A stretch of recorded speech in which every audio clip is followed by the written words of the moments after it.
अस्सलाम वालेकुम दोस्तों, ये रेस्क्यू 1122 जी एम्बुलेंस है जेका कुछ ॾींहं पहिरियां गवर्नमेंट अस्पताल मदईजे में आंदी वई हुई ऐं इहा दावा कई वई हुई त हीअ एम्बुलेंस हिते मदईजे में हाणे हूंदी ऐं हिते हर मरीज़ खे मुफ़्त एम्बुलेंस जी सर्विस मुहैया कई वेंदी। पर सम्झ में ई ॻाल्हि नथी अचे त उहो सिर्फ़ु ऐं सिर्फ़ु 2 ॾींहं इहा एम्बुलेंस मदईजी हॉस्पिटल में मौजूदु रही। उन खां पोइ गुज़िरियल 10-15 ॾींहंनि खां वठी हिन एम्बुलेंस जो को अतो पतो ई नथो पए त हीअ एम्बुलेंस वई काॾे, को अतो पतो ई नथो मिले। जेकॾहिं असां गवर्नमेंट अस्पताल मदईजी जे MS डॉक्टर फरीद पठान साहिब खां पुछूं था त साईं एम्बुलेंस काॾे वई त उहो तपी बाहि थो थी वञे ऐं उहो चए थो त मां मुंहिंजो कहिड़ो कमु आहे 1122 सां, मूंखां छो था पुछा कयो। अफ़सोस जी ॻाल्हि आहे। ऐं असां सम्झूं था पिया त जॾहिं 1122 एम्बुलेंस मदईजी अस्पताल में आई हुई त उन जे स्टाफ सां मीटिंग ई कई MS डॉक्टर फरीद पठान।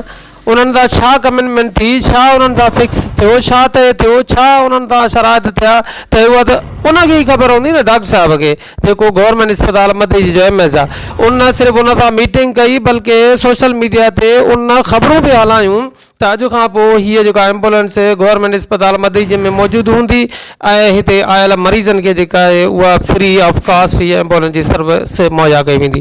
पर अफ़सोस जी ॻाल्हि आहे त अॼु ताईं असांखे नज़र ईअं थो अचे त हिकु त एम्बुलेंस कोन्हे ऐं मरीज़ जेके अस्पताल मां उहे गाॾनि ते ऐं जेको आहे डालनि ते त उहे वञनि था रेफर जेके थियनि था मरीज़ त उहे ॿियनि अस्पतालनि में डालनि गॾा करनि ऐं सूज़किन ऐं डॉक्टरनि ते वञनि था। न गवर्नमेंट अस्पताल मदईजी पंहिंजी एम्बुलेंस ज़ाहिर आहे, न हीअ जेका 1122 एम्बुलेंस जेका आई हुई उहा ज़ाहिर आहे।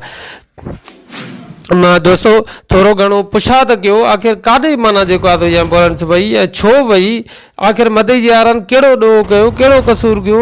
जॾहिं त मां ख़ुदि हिन जे स्टाफ खां जेका मालूमात कई, असां जेका शुरू में ख़बर हलाई हुईसीं जेको 1122 एम्बुलेंस सां गॾु जेके ड्राइवर्स हुआ गॾु उन्हनि खां बि मां पुछा कई त उन्हनि बि इहा ई ॻाल्हि कई हुई त असां 24 आवर्स न बल्कि सुबुह जो 8 खां राति जो 8 ताईं हिते अवेलेबल हूंदासीं रोज़ानो।